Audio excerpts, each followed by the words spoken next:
या देशात मनुस्मृतीचा कायदा मोडता येत नव्हता, ब्राह्मणाचा ब्र सुद्धा काढता येत नव्हता, ब्रह्महत्या महापाप मानलं जायचं। तेव्हा जगद्गुरु जगतवंद्य तुकोबरायांनी अभंग लिहिला, काय महिमा वर्णू आता सांगणे किती, कोटी ब्रह्महत्या मुख पाहता जाती। अरे आमच्या तथागत विठ्ठलाचा काय महिमा सांगावा, 1 कोटी ब्राह्मणांची हत्या झाली आणि एकदाच विठ्ठलाचं तोंड पाहिलं तर सगळं पाप धुतलं जातं। हा मनुस्मृतीच्या विरोधातला अभंग लिहिणारे गाणारे जगतवंद्य जगद्गुरु तुकोबाराय आणि प्रतापगडाच्या पायथ्याशी कृष्णा भास्कर कुलकर्ण्याची खांडोळी करून हाच तुकोबारायांचा अभंग प्रत्यक्षात खरा करून दाखवणारे त्यांचे खरे पटशिष्य, रयतेच्या राज्याचे संस्थापक, कुळवाडी भूषण बहुजन प्रतिपालक, ज्यांनी सह्याद्रीच्या दऱ्याखोऱ्यातून घोड्यांच्या टापांचा आवाज दिल्लीच्या तख्तापर्यंत नेला, ज्यांच्याबद्दल ज्योतिराव फुले म्हणाले आम्हा कुळवाड्यांचा राजा, आणि म्हणून छत्रपती शिवाजी महाराज, लोकराजा राजर्षी शाहू महाराज आणि तुमच्या आमच्या एकूण सगळ्या क्रांतीचे जनक असणारे ज्योतिराव फुले साहेब यांना देखील अभिवादन करतो। 29 वर्ष घोड्यावर बसून राज्यकारभार करणाऱ्या लोकमाता अहिल्याबाई होळकर, त्यागमूर्ती रमाई भीमाई आणि राष्ट्रमाता राजमाता मासाहेब जिजाऊ यांनाही अभिवादन करतो। बघा, देवाला सोडलेल्या देवदाशी झाल्या, खंडोबाला सोडलेल्या मुरळ्या झाल्या, यल्लमाला सोडलेल्या जोगतिणी झाल्या, पण माझ्या सावित्रीला सोडलेली कुणी डॉक्टर, कुणी इंजिनियर, 2 तर राष्ट्रपती झाल्या। म्हणून क्रांतिज्योती सावित्रीमाईंनाही अभिवादन करतो। मी जेवढ्या महापुरुषांची नावं घेतली तेवढ्या महापुरुषांचं उरलेलं कार्य भारतीय संविधानाच्या रूपाने पुढे आणणारे, या देशातल्या सगळ्या संतांना न्याय मिळवून देणारे, मराठ्याच्या घरात जन्माला आलेले तुकोबराय म्हणत होते घोकावया अक्षर मज नाही अधिकार। आता महाजनाच्या मराठ्याच्या कुणब्याच्या घरात जन्माला आलेल्या तुकोबरायांचा अभंग गाथा जर बुडवला जाऊ शकत असेल, त्यांना अक्षर घोकण्याची संधी जर नसेल, तर इथे अतिशूद्रांचे गाव कुसाच्या बाहेरच्यांचे काय हाल असतील, हा विचार बाबासाहेब आंबेडकरांनी केला। मराठ्याच्या घरात जन्माला आलेले तुकोबराय म्हणत होते नाही कोणी येथे मुकियांचा जाणं, आम्ही मुके आहोत, आम्हा मुक्यांची जाणीव ठेवणारा कोणी नायकच नाही। हाच अभंग घेऊन तुकोबरायांच्या नावाने मूक नायक पेपर सुरू करणारे आणि खऱ्या अर्थाने मराठ्याच्या घरात जन्माला आलेल्या तुकोबरायांच्या संकल्पनेतला मुक्यांचा नायक ठरलेले भारतीय घटनेचे खरे शिल्पकार, परमपूज्य बोधिसत्व, विश्वरत्न, महामानव डॉक्टर बाबासाहेब आंबेडकर यांनाही या ठिकाणी मी अभिवादन करतो। जग बदल घालुनी गाव मला सांगून गेले भीमराव, गुलामगिरीच्या या चिखलात का ऋतून बसलाय रावत, चल निघ घे बिनीवरती धाव मला सांगून गेले भीमराव, असं म्हणत बाबासाहेबांचं उरलेलं कार्य पुढे चालवणारे आणि शिवरायांचा पवाडा साता समुद्राच्या पलीकडे म्हणजे रशियापर्यंत घेऊन जाणारे साहित्य सम्राट लोकशाहीर अण्णाभाऊ साठे, शिकलेल्या लोकांना ज्यांनी प्रश्न केला तुझ्या हाती तूप आलं, तुझ्या हाती साय, समाजाचं काय रे गड्या, समाजाचं काय, टाटा बिर्ला तरतील बाकी सारेच उपाशी मरतील, असं म्हणणारे लोककवी वामनदादा कर्डक आणि परिवर्तनवादी चळवळीतल्या तमाम महापुरुषांना मी या ठिकाणी अभिवादन करतो, मानाचा मुजरा करतो। इथे भीम आहे, तिथे भीम आहे, तिथे भीम माझा लढा देता आहे, जिथे माणसाला लढा येत नाही तिथे भीम माझा धडा देता आहे। म्हणून बाबासाहेबांनी दिलेले धडे आज आम्हाला पुन्हा गिरवायचे, पुन्हा त्या धड्यांची उजळणी करायची, पुन्हा स्वाभिमानाचा वारसा आम्हाला पुन्हा समजून घ्यायचा आहे आणि या देशातल्या त्याग आणि समर्पणाची कहाणी आता मी तुम्हाला सांगणार आहे। कारण या देशातल्या त्याग आणि समर्पणाची कहाणी समजून घेतल्याशिवाय या देशामध्ये तुम्हाला पुढचं भविष्य कळणार नाही। बाबासाहेबांचं एक वाक्य तर आपल्या सगळ्यांना माहितच आहे की गुलामाला गुलामीची जाणीव करून दिल्याशिवाय तो बंड करून उठणार नाही, आणि म्हणून या देशातल्या पुन्हा गुलामीत खितपत पडलेल्या जनतेला गुलामगिरीची जाणीव करून देण्यासाठी आम्ही फुले साहेबांचा आणि बाबासाहेबांचा वारसा तुमच्यापर्यंत सांगायला आलेलो आहोत। बघा काय झालंय, ग्रामीण भागाची एक परिस्थिती आहे, शहरी भागाची एक परिस्थिती आहे। तुमची देखील एक ठरलेली सज्जनाची आणि माणूसपणाची व्याख्या आहे, माझी देखील एक ठरलेली सज्जनाची माणूसपणाची व्याख्या आहे। त्या सज्जनाच्या व्याख्येकडून आपण बाबासाहेबांकडे, फुले साहेबांकडे जाऊया। बघा, खेड्यामध्ये सज्जन कुणाला म्हणावं, तर तुमच्या खेड्यातली एक सज्जनाची व्याख्या आहे। कुणाला म्हणावं सज्जन, जो कुणाच्या आध्यात जात नाही, जो कुणाच्या मध्यात जात नाही, ज्याचे शब्द सुद्धा विकत घ्यावे लागतात त्याला सज्जन म्हटलं जातं। असला सज्जन काय चाटायचा आहे का, त्याचं लोणचं घालायचं का, काय उपयोग आहे? हा सज्जन घरी आला, माईने विचारलं वाघा अमुक अमुक माणसाचं किराणा दुकान उघडं होतं का? हा म्हणतो काय की मी बघितलंच नाही। ह्याचं कोणाच्या किराणा दुकानावर डोळा सुद्धा नसतो आणि माय तोंडावून हात फिरून म्हणते माझा वाघ लय सज्जन आहे। हा सज्जन घरी आला आणि माईने विचारलं वाघा अमुक अमुक माणसाची पिठाची गिरणी चालू होती का? हा म्हणला काय की मी ऐकलंच नाही। ह्याचं कोणाच्या गिरणीवर कान देखील नसतो आणि माय गावभर सांगते माझा वाघ लय सज्जन आहे। आता त्याला उतरंडीला ठेव, गाडग्यामध्ये ठेव, बाकीचा तसा काय उपयोग नाही। माझी पण एक सज्जनाची व्याख्या आहे, सज्जन कुणाला म्हणावं, जो कुणाच्याही आध्यात जातो, कुणाच्याही मध्यात जातो, ज्याला मध्यरात्री फोन करा पहिल्या बेलला तुमचा कॉल उचलतो, जो तिरडी उचलायला पुढे असतो, रक्तदान करायला पुढे असतो, भांडणं मिटवायला पुढे असतो, कुठल्याही कामात मदत करायला जो सगळ्यात पुढे असतो त्याला सज्जन म्हटलं पाहिजे। आणि माझ्या सज्जनाच्या व्याख्येत फुले साहेब, बाबासाहेब आंबेडकर आणि सगळे महापुरुष बसतात। आणि म्हणून आम्हाला असे त्यागी आणि समर्पित सज्जन हवेत, दुसऱ्यांच्यासाठी राबणारे, दुसऱ्यांच्या मदतीला धावून जाणारे, एकूण देशाचा विचार करणारे, एकूण या देशाच्या भवितव्याचा विचार करणारे क्वचितच महापुरुष या देशात होऊन गेले। म्हणून बाबासाहेबांचं कार्य विश्वव्यापक आहे, संपूर्ण देशाला न्याय देणार आहे आणि या देशातल्या सगळ्याच जाती धर्म पंथाच्या लोकांचा उद्धार करणार आहे। बघा, माझी अस्पृश्य जाती म्हणजे आजच्या शेड्यूल कास्टच्याच वाट्याला दैनीय दुःख आलं होतं का? तर नाही, या देशात ओबीसी असणाऱ्यांच्या वाट्याला देखील प्रचंड जाचक कायदे आणि बंधनं आली होती। आणि म्हणून ही जाचक आणि कायदे आणि बंधनं उठवायचं काम जर पुढे केलं असेल तर त्याची सुरुवात केली ज्योतिराव फुले साहेबांनी। फुलेंनी पहिल्यांदा पुण्यामध्ये ब्राह्मणशाहीच्या विरोधात दंड थोपटलं आणि ज्योतिराव फुले म्हणाले, आमचा लढा शेठजी, भटजी, लाटजी विरुद्ध शूद्रातिशूद्र असा आहे आणि म्हणून आम्ही शूद्रातिशूद्रांना एकत्रित करून या देशातल्या शेठजी, भटजी, लाटजींच्या विरोधात हा संघर्ष गतिमान करणार आहोत। ज्योतिराव फुले त्यांच्या वर्गमित्राच्या चौथीला असणाऱ्या सखाराम परांजपेच्या लग्नाला गेले होते। आता माळ्याच्या घरात जन्माला आलेल्या एका चांगल्या बिल्डर आणि एका चांगल्या कुटुंबातल्या पोराच्या वाट्याला जर अशी दयनीय अवस्था येत असेल तर अतिशूद्रांचे काय हाल असतील। ज्योतिराव फुले सखाराम परांजपे नावाच्या मित्राच्या लग्नाला गेले, रात्रीच्या वेळीचं लग्न आहे, अशा लग्नाच्या वरातीत ब्राह्मणांनी ज्योतिराव फुलेंना हकलून लावलं, त्यांचा अपमान केला, वरातीतून ढकलून लावलं आणि वरात पुढे निघून गेल्यावर ज्योतिराव फुले रस्त्यावर उभे राहिले। बाजूला एका झाडाच्या आडवं लपलेला अस्पृश्याचा पोरगा हसत पुढे आला आणि ज्योतिराव फुलेंकडे बघून हसायला लागला। फुले म्हणाले, तुला हसायला काय झालं? उलट तुला तर माझ्यामुळे झाडाच्या मागे लपावं लागलं, अरे मी किमान वरातीत तरी गेलो। तेव्हा अस्पृश्याचा पोरगा म्हणतो, ज्योतिराव आम्हाला कळतं तरी आमची अवकात काय, तुला तर तुझी अवकात सुद्धा कळत नाही, तुला हकलून लावलं। ज्योतिराव फुलेंच्या मनाला शब्द लागले, घरी वडिलांना जाऊन सांगितलं, वडिलांनी सांगितलं नशीब पेशवाई नाही, नाहीतर तुझं मुंडकं उडवलं असतं। वडिलांनी फुलेंची बाजू घेऊन समोरच्या लोकांशी भांडायला येण्याऐवजी फुलेंना आज घरामध्ये रागवले। ज्योतिराव फुलेंनी तर्कबुद्धी जागृत केली, पुस्तकं वाचले, धर्मग्रंथ वाचले, अस्पृश्यता काय आहे समजून घेतली, जाती व्यवस्था काय समजून घेतली आणि या जाती व्यवस्थेतून लोकांना मुक्त करायचं असेल तर पहिल्यांदा विद्या दिली पाहिजे असं ज्योतिराव फुले म्हणाले। फुलेंनी अखंड लिहिला, विद्येविना मती गेली, मतीविना गती गेली, गतीविना नीती गेली, नीतीविना वित्त गेले, वित्त विना शूद्र खचले, एवढे अनर्थ एका अविद्येनं केलं आणि म्हणून ज्योतिराव फुलेंनी पहिल्यांदा शाळा काढायला सुरुवात केली। ज्योतिराव फुलेंनी अस्पृश्य वस्तीत सकाळी सकाळी जायचे, फुलेंना तात्यासाहेब म्हटलं जायचं। एकदा फुलेंनी एका अस्पृश्याचं लहान लेकरू आपल्या कडेवर उचलून घेतलं आणि फुले पळत आपल्या घराकडे निघाले। तेव्हा अस्पृश्य वस्तींमधले लोक म्हणाले, ओ तात्यासाहेब आमचे लेकरं घेऊन कुठं चाललात? तेव्हा ज्योतिराव फुले म्हणाले, ही लेकरं मी माणूस बनवायला घेऊन चाललोय। तेव्हा त्या गल्लीतले लोक म्हणाले, मग आम्ही काय जनावर आहात का काय? तेव्हा ज्योतिराव फुले म्हणाले, अरे जनावर तरी तुमच्यापेक्षा चांगली आहेत, तुमचं जगणं जनावरांच्याही पलीकडचं आहे, मी तुम्हाला माणूस बनवण्यासाठी शाळा काढतोय। म्हणून या देशात पहिल्यांदा जर आमच्या भवितव्याचा विचार कोणी केला असेल तर तो क्रांतीसूर्य ज्योतिराव फुले साहेबांनी। आणि म्हणून आम्हाला वारसदार कसे हवेत? बाबासाहेबांसारखे, फुले साहेबांसारखे आम्हाला विचारांचे आणि या देशाला उंचीवर नेणारे वारसदार हवेत। बघा, एकदा ज्योतिराव फुलेंचे सासू सासरे म्हणजे सावित्रीमाईंचे आई वडील एकदा सावित्रीमाईंना भेटायला आले। महिलांच्यासाठी फार महत्वाचा किस्सा सांगतो ऐका। सावित्रीमाईंचे आई वडील सावित्रीमाईंना भेटायला आल्याच्या नंतर सावित्रीमाईंचे आई वडील म्हणाले, साऊ तुला काय मूलबाळ होत नाही असं आपल्या जावाई बापूंना म्हणावं, दुसरं लग्न करा। सावित्रीबाई म्हणाल्या, ते काही माझे ऐकायचे नाहीत, असं करा तुम्ही स्वतः जाऊन सांगा। सावित्रीबाईंचे आई वडील फुले साहेबांकडे बैठकीच्या खोलीत आले, जावाई बापूंना म्हणाले, जावाई बापू तुम्हाला काही आमच्या साऊकडून मूलबाळ होईना, असं करा तुम्ही काय करा, दुसरं लग्न करा आणि साऊला सवत आणा, सवत।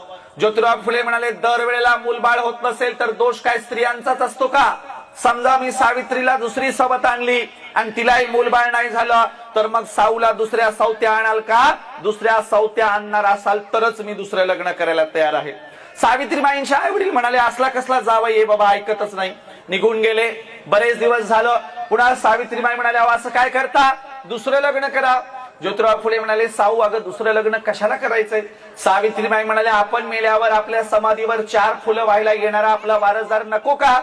तेव्हा ज्योतिराव फुले म्हणाले सावित्री अगं पोटची पोरच वारसा चालवतील याची काही गॅरंटी नसते, पण मी तुला गॅरंटी देतो आपण मेल्यावर आपलं साहित्य वाचून असा कुणीतरी आपला वारसदार येईल की आपलं उरलेलं कार्य तंतोतंत पुढे चालवेल आणि आपला विचार देशभरात नेईल.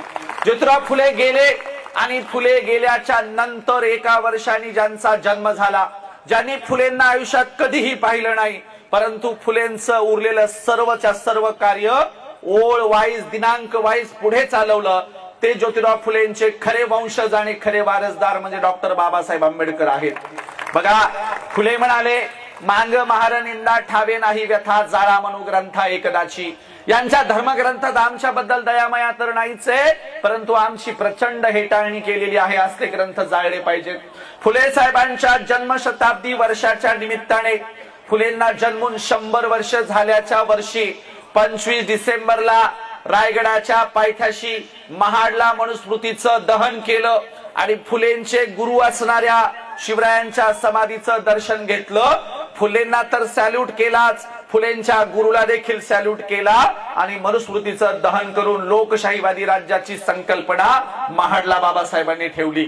आणि म्हणून आम्हाला असे वारसदार हवेत की ज्यांनी वेळ वाईज दिनांक वाईज उरलेलं संपूर्ण देशाचं कार्य तडीस नेलं, पूर्ण केलं.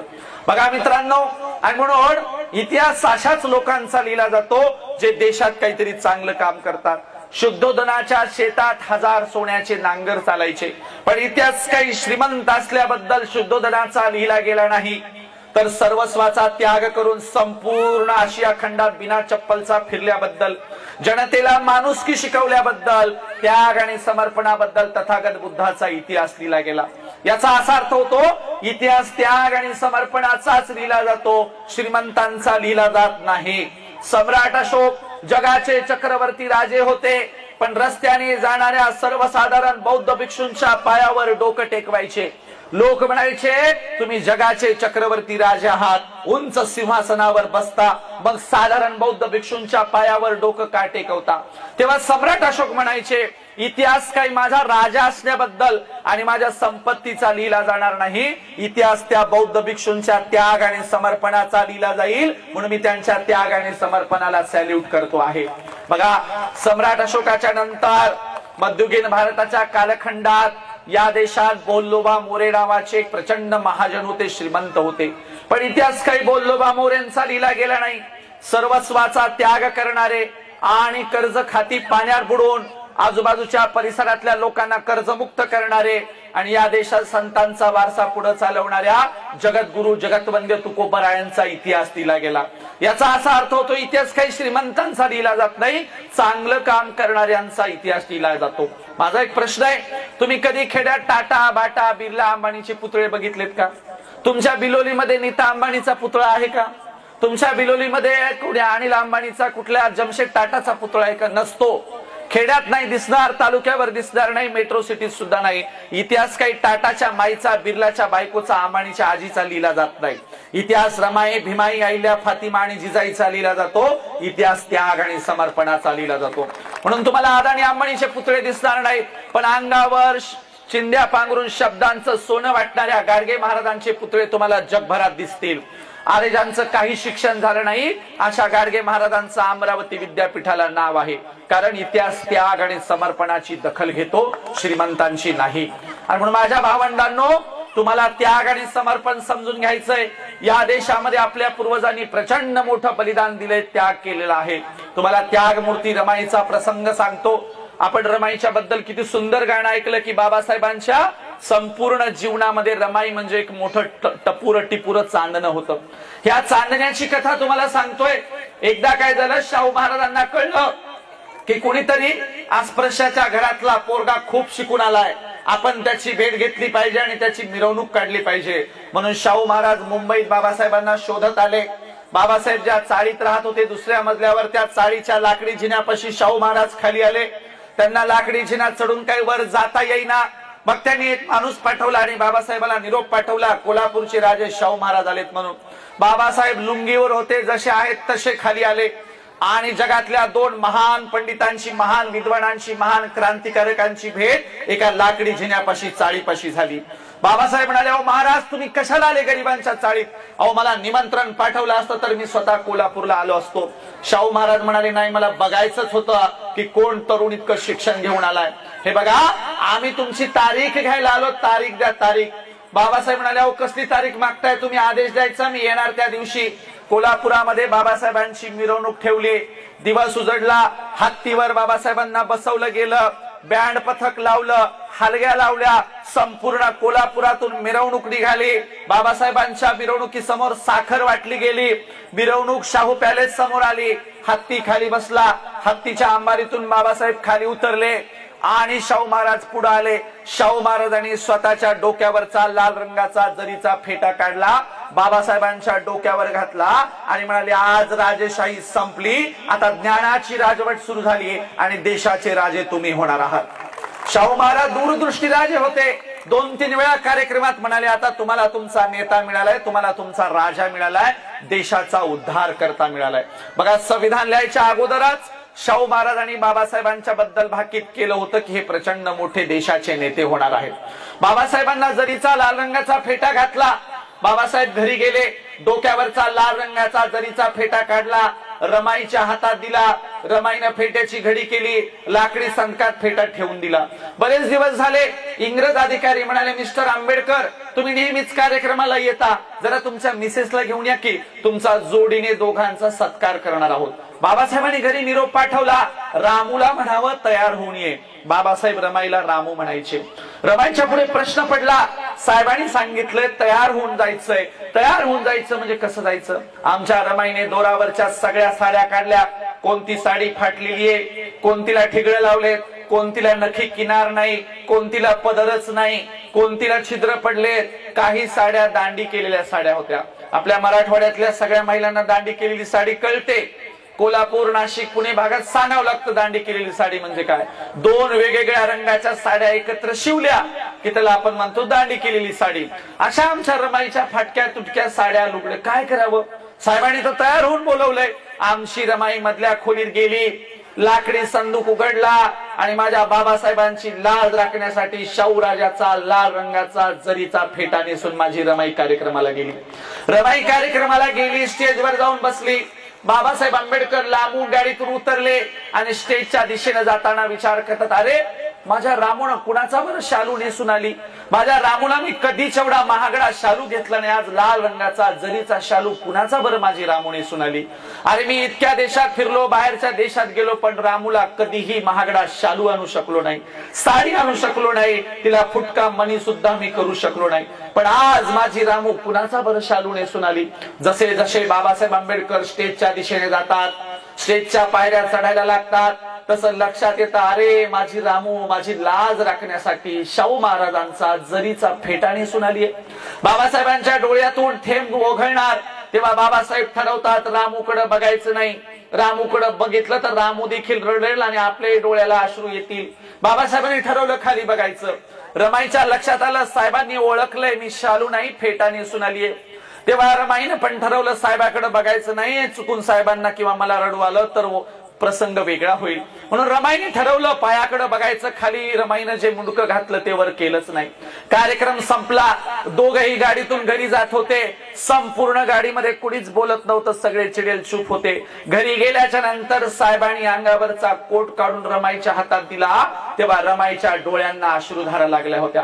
रमाईचे अश्रू बाबासाहेबांच्या बुटावर पडत होते आणि बाबासाहेब सांगत होते, रामो काळजी करायची नाही, मी माझ्या जनतेला सांगेल, एक वेळच मला विसरला तरी चालेल, पण माझ्या रामूचा त्याग आणि समर्पण विसरायचं नाही. तिच्या त्याग आणि समर्पणामुळेच मी संपूर्ण देशाचा संसार करू शकलो. मी रामूचा संसार नीट नाही करू शकलो, पण लोकशाहीचा संसार, या देशाचा संसार मी नीट करू शकलेलो आहे.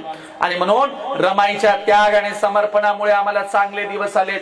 मला महिलांना प्रश्न करायचा, एक विचारायचा आहे, जेव्हा केव्हा तुम्ही जयंतीला जाण्यासाठी कपाट उघडता किंवा तुम्ही कुठल्या तरी लग्नाला जाण्यासाठी सुटकेस बास्केट उघडता आणि त्या कपाटातून सुटकेस मधून एखादी चांगली महागडी साडी नेसण्यासाठी काढता, ती चांगली महागडी साडी नेसत असताना तुम्हाला चुकून तरी रमाईच्या त्याग आणि समर्पणाची आठवण होते का? तुम्हाला चुकून रमाई कधीतरी आठवते का? आणि म्हणून आम्ही स्वतःला हा प्रश्न केला पाहिजे. म्हणून दरवर्षी महापुरुषांच्या जयंतीच्या निमित्ताने त्यांनी केलेल्या कामाची उजळणी आम्ही केली पाहिजे. आपलं कसं आहे, 4 महिलांचं, आपल्या महिला एकत्र येत्याच नाहीत आणि आल्या तर चर्चा कशावर करतात? कोणाची नांदना, कोणाची पळून गेली, कोणाला कोड फुटला, कोणाची काडी मोड झाली, याच्या आमच्या बायाची चर्चा असते.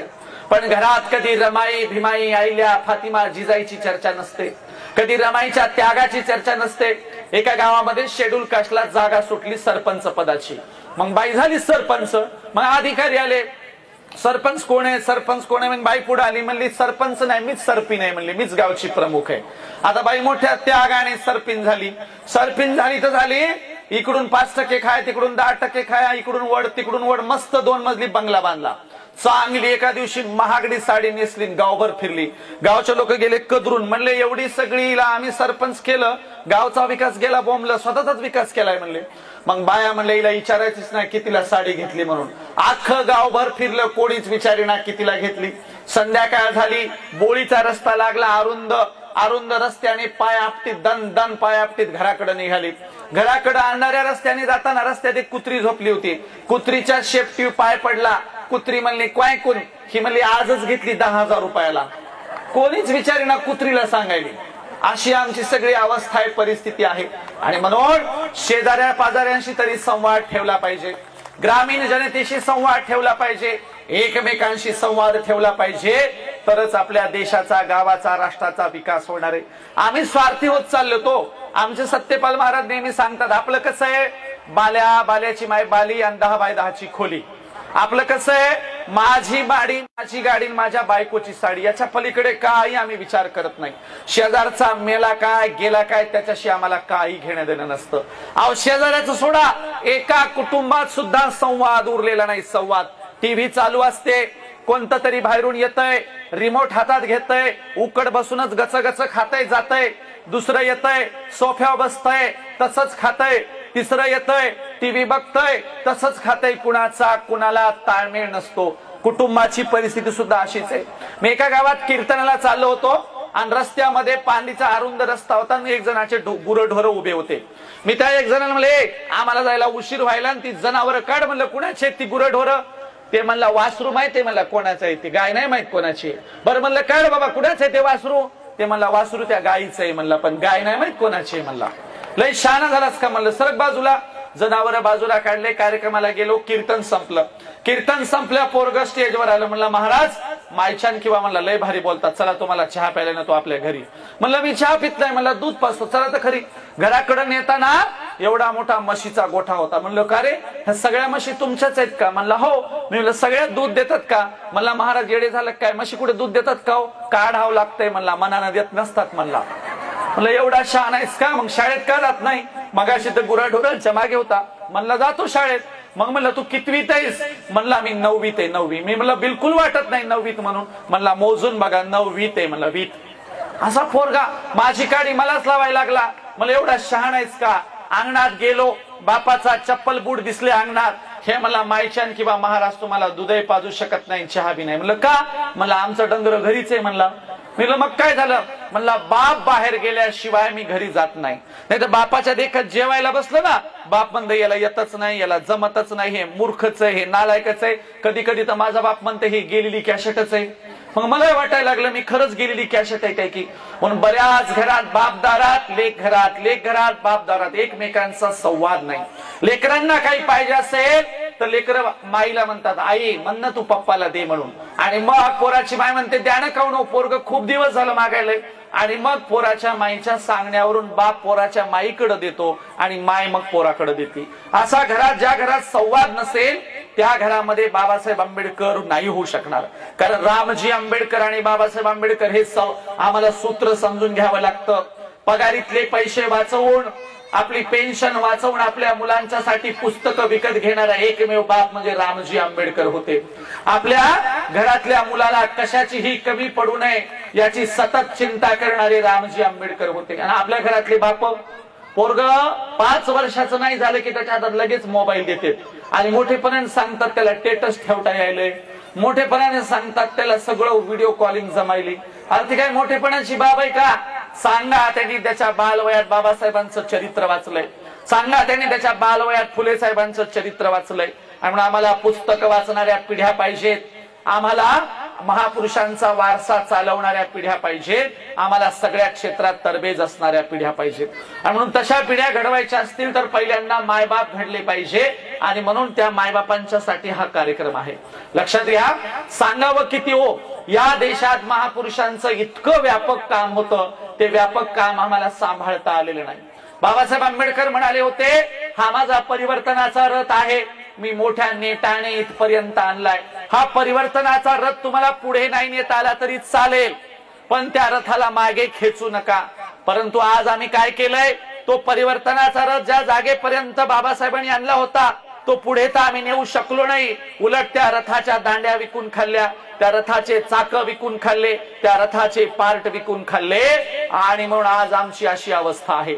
म्हणून लोकशाही वाचवायची वेळ आमच्यावर आली आहे, देश वाचवायची वेळ आमच्यावर आलेली आहे। अशा वेळेला आम्हाला आंबेडकरी जनतेला सतर्क आणि जागृत करायचंय।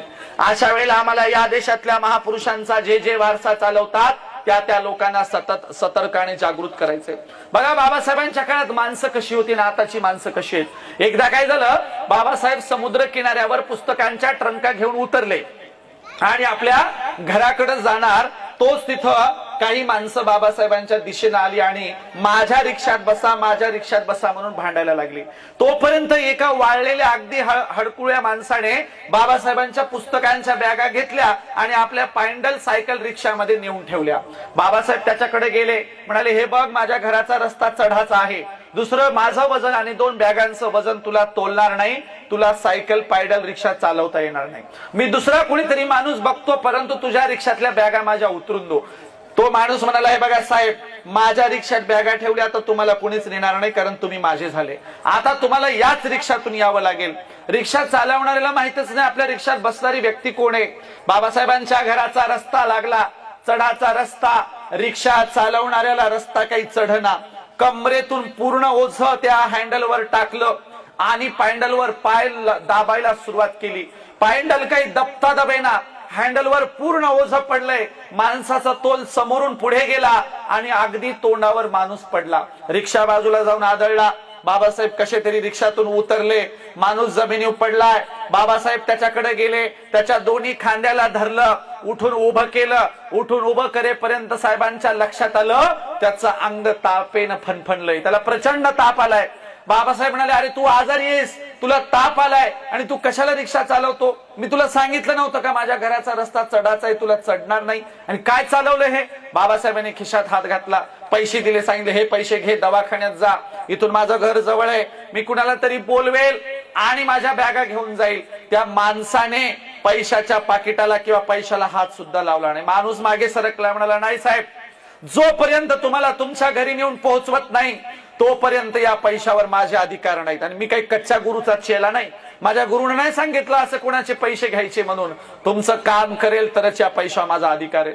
बाबासाहेब म्हणाले, अरे आजारी आहेस आणि कोण्या गुरुचं मला गिन्यान सांगायला लागला, पैसे घेऊन जा, कोण्या गुरुचं नाव सांगायला लागला। तेव्हा तो म्हणाला, हे बघा साहेब, मी ताप असताना का हे रिक्षा चालवतोय, कारण माझ्या गुरुच्या सभेला मला जायचंय, माझ्या सहकुटुंबाला मी येवल्याच्या सभेला घेऊन जाणार आहे, आणि म्हणून माझ्या बाबासाहेबांच्या सभेला जाण्यासाठी मी पैसे कमवतोय। माझे गुरु बाबासाहेब आहेत, त्यांनी सांगितले श्रमाशिवाय कमाई करायची नाही।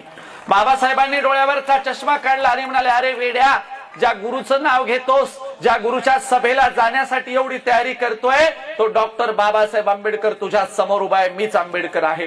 त्या माणसाच्या डोळ्यातून अश्रुधारा व्हायला लागल्या। बाबासाहेबांच्या पायावर डोकं टेकवलं, बराच वेळ झाला डोकं टेकवून बाबासाहेब खाली वाकले आणि उठवायला गेले, बाबासाहेबांच्या पायावर प्राण सोडून दिले, जीव सोडून दिला। अशी माणसं बाबासाहेबांच्या समकालीन होऊन गेली। आणि आज शाहीर संभाजी भगत सांगतात, भीमपुतळ्यात बंद केला बाई, भीमभजनात बंद केला बाई, त्याच्या वैऱ्याने जेर बंद केला गा, भीम बाजार आणला ग बाई, त्याची खैरात झाली ग बाई.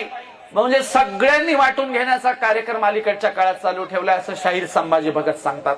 आणि म्हणून आम्हाला बाबासाहेबांच्या समकालीन असणाऱ्या त्यागी आणि समर्पित माणसांच्या सारखी माणसं पाहिजे. तुम्ही अनेक कथांमधून सोनबा येवलेची कथा देखील ऐकलेली असेल. सोनबा येवलेची कथा काय सांगते, बाबासाहेब आंबेडकर एकदा मुंबईला चालले होते. त्या ठाण्याच्या दाट झाडीच्या रोडवर एकच हॉटेल होतं आणि हॉटेल जवळ आल्यावर गाडी थांबवली आणि हॉटेलमध्ये पाणी पिण्यासाठी बाबासाहेब आंबेडकर गेले. बाजूच्या दाट झाडीमध्ये उंच झाडावर बसून सोनबा येवले लाकडं तोडत होते. त्यांनी झाडावरून बघितलं की साहेब हॉटेलमध्ये गेले, परंतु बाबासाहेबांना हॉटेल मालकाने पाणी दिलं नाही. हॉटेलमधून पाणी न पिता बाबासाहेब बाहेर आले आणि गाडीमध्ये बसायला लागले. तोपर्यंत झाडावरून सोनबा येवले उतरून आपला हंडा, पाण्याचा हंडा घेऊन गाडीच्या दिशेने जाणार. बाबासाहेबांनी मागे काही बघितलं नाही, गाडी निघून गेली. सोनबा येवलेला फार वाईट वाटलं. अरे माझ्या साहेबांना हॉटेल मालकांनी पाणी दिलं नाही, माझे साहेब बिना पाण्याचे तसेच गाडीत निघून गेले. सोनबा येवलेंनी काय करावं ठरवलं, दररोज त्याच जागेवर पाण्याचा हंडा घेऊन बसायचं. एक दिवस झाला, एक महिना झाला, एक वर्ष झालं, सलग 9 वर्ष सोनबा येवले नावाचे गृहस्थ बाबासाहेबांच्या वाटेवर पाण्याने भरलेला हंडा घेऊन बसायचे. किती वर्ष? 9 वर्ष. कधी बसायचे? ऊन असू द्या, वारा असू द्या, पाऊस असू द्या, झडीच्या पावसात सुद्धा एकाही दिवसाचा खाडा सोनबा येवलेंनी पडला नाही. का? कारण ज्या दिवशी मी पाण्याचा हंडा घेऊन नाही जाऊ शकलो, त्या दिवशी त्याच रस्त्याने माझे साहेब जर गेले आणि साहेबाला पाणी जर नाही मिळालं तर काय करायचं? एकही दिवस पावसात सुद्धा खाडा पडू दिला नाही. अशा अवस्थेत सोनबा येवले मृत्यू पावले, मेले. ही गोष्ट बाबासाहेबांना कळली. तुमच्यासाठी सलग 9 वर्षे एक माणूस पाण्याने भरलेला हंडा घेऊन रस्त्यावर बसायचा. बाबासाहेब म्हणाले त्यांनी असं करायची काही गरज नव्हती. बाबासाहेबांनी पैशाचं पाकिट घेतलं, सोनबा येवलेचं गाव शोधत त्यांच्या गावी गेले. अगदी आखूड आणि उंच नसणारं घर होतं, अगदी झोपडी टाईप लहान घर. अंगणात गावच्या लोकांनी बाज टाकली. बाबासाहेब बाजेवर बसले. सोनबा येवलेची सून आली. बराच वेळ चर्चा झाली. सून सांगायला लागली, अहो साहेब तुमचं दररोज नाव घ्यायचे, साहेब एकदा तरी माझ्या हंड्यातलं पाणी पितील अशी अपेक्षा करायचे, पण साहेब तुमची आणि आमच्या सासऱ्यांची भेट काही होऊ शकली नाही. सून सांगत असताना सगळे रडत होते. बाबासाहेबांनी खिशात हात घातला, पैशाचं पाकिट काढलं, सोनबा येवलेच्या सुनेकडे दिलं. सुनेने पैशाच्या पाकिटाला हात नाही लावला, मागे सरकली आणि काय म्हणाली, साहेब पैसे नको, पण आमची एक शेवटची इच्छा आहे, माझ्या सासऱ्याचं त्या मडक्यातलं एकदा एक घोट पाणी प्या, आमच्या पिढ्यानपिढ्यांचा उद्धार होईल. बाबासाहेबांनी हंडा घेतला, हंड्यातलं पाणी पिलं आणि सांगितलं, सोनबा येवलेची कथा देखील जोपर्यंत मी असेल तोपर्यंत सांगितली जाईल, कारण मला असेच त्यागी आणि समर्पित माणसं पाहिजे. म्हणून बाबासाहेब जेव्हा जेव्हा कार्यक्रम करायचे तेव्हा सांगायचे, मला या देशात समता, स्वतंत्रता, बंधुत्व आणि न्याय यावर आधारलेला आदर्श समाज आणि राष्ट्र हवंय. मला इथे प्रश्न करायचा आहे, काय बाबासाहेबांच्या स्वप्नातलं राष्ट्र आम्ही उभं करू शकलो का? नाही. अत्यंत दुर्दैवाने सांगावं लागतं नाही. त्यांनी दिलेल्या संविधानाच्या विरोधात या देशात कार्यक्रम चालू आहेत. बाबासाहेबांनी संविधानात आर्टिकल 15 दिलं होतं. काय दिलं होतं? या देशात जात, धर्म, पंथ, वंश, संप्रदाय, लिंगभेद करता येणार नाही. आम्ही सगळे समान असू, कुणी लहान असणार नाही, कुणी मोठा असणार नाही, सगळे समान असतील, कायद्याच्या पुढे समान असतील, लोकशाही पुढे समान असतील. पण ठरलो का आम्ही समान? बिलकुल नाही. लातूर जिल्ह्यातल्या त्या उदगीर तालुक्यामध्ये मातंग समाजाची सरपंच महिला मंदिरात का गेली म्हणून महिलेला मारहाण करण्यात आली. विदर्भामध्ये आर्वीमध्ये 8 वर्षाचा मातंग समाजाचा पोरगा मंदिरात का गेला म्हणून भर दुपारच्या उन्हाळ्यामध्ये मे महिन्यात गरम स्टाईलच्या फरशीवर ऍसिड टाकून बसवण्यात आलं. लहान मुलाला शिक्षा सुनावण्यात आली. आजही या देशात जाती व्यवस्था आहे, अस्पृश्यता आहे, गैरबराबरी आहे, विषमता आहे, समता लागू होऊ शकलेली नाही. हे दुर्दैव या देशाचं. म्हणून आम्ही सांगतोय की या देशात समता लागू करायची असेल तर प्रत्येक नागरिकाने सतर्क झालं पाहिजे, जागृत झालं पाहिजे. विशेषतः आमच्या महिलांना सांगतोय, तुम्हाला या देशातली लोकशाही वाचवायची आहे, तुम्हालाच हा देश पुढे चालवायचा आहे, कारण आता माणसांकडच्या अपेक्षा संपलेल्या आहेत. आता या देशात स्त्रियांचे पक्ष उभे राहिले पाहिजे, स्त्रियांनी लिडरशिप केली पाहिजे, स्त्रियांनी चर्चा केली पाहिजे, स्त्रियांनी भाषणं केली पाहिजेत. म्हणून आमचा विश्वास आता महिलांवर उरलाय. म्हणून महिलांनो जरा जागृत व्हा, आपापसातले हेवे दावे सोडा, भांडणं तंटे सोडा, एका खेड्यातला एका म्हातारीचा किस्सा सांगतो बघा। एका गावात एक म्हातारी होती, तिला भांडायची लय सवय, अख्ख्या गावाला भांडून बुरबुडा आणला, पण नेमकं तिच्या नातवाचं लग्न होतं। नातू म्हणाला लग्नाला सगळ्यांना घ्या पण या डंगरीला घ्यायचं नाही। घरचे म्हणले का नाही घ्यायचं? ते नातू म्हणला लोकांच्या गावी हिनं भांडण काढलं तर काय करावं? मग घरचे म्हणले आम्ही तिला समजून सांगू, ती काही तसं करणार नाही। नवरदेव हळदीला गेला, म्हातारीला आदल्या दिवशी सगळ्यांनी समजून सांगितलं, आजी लोकांच्या गावी भांडण काढू नये बर का, गपचिप लग्नाला जायचं, अक्षता टाकायचं आणि गपचिप यायचं, भांडण काढायचं नाही। म्हातारी म्हणली हो। लग्न मंडपात नेलं, म्हातारीला खाली बसता येईना, नवरदेव नवरीच्या स्टेजच्या बाजूला खुर्ची टाकून दिली, खुर्चीवर म्हातारी बसली आणि लग्न लागलं। लग्न लागल्यावर सगळे वराडी जेवायला बसले। नवरदेव नवरीनं स्टेजवर पाहुण्यांना फोटो काढायला बोलायला सुरुवात केली। नवरदेवाच्या आत्या आल्या, चुलत्या आल्या, मामे आल्या, नवरीच्या आत्या आल्या, चुलत्या आल्या, मामे आल्या, सगळ्या महिलांचे फोटो काढून झाले। म्हातारीला वाटलं माझा नंबर येत नाही काय की, मला कोणी बोलवच ना, मग आता लक्ष वेधून घेण्यासाठी काय करावं? लग्न मंडपातून एक कुत्री गेली, म्हातारीनं कुत्रीलाच अशा शिव्या द्यायला सुरुवात केली, विचारूच नका। कुत्रीलाच भांडायला लागली म्हातारी। जेवणारे लोक म्हणायला लागली कुणाची म्हातारी बाबा, काय शिव्या द्यायला लागली? नवरदेवाला आला राग। नवरदेव म्हणला ही डंगरी काही चचना म्हणला। आता चचना हा शब्द बीड जिल्ह्यातला आहे, चचना म्हणजे मरणा खपना। नवरदेव म्हणला ही डंगरी काही चचना। म्हातारीनं ऐकलं, म्हणली बापू तू काय म्हणलास? नवरदेवाला वाटलं आता चचना शब्दाचा खरा अर्थ सांगाव तर आपलं काही खरं नाही।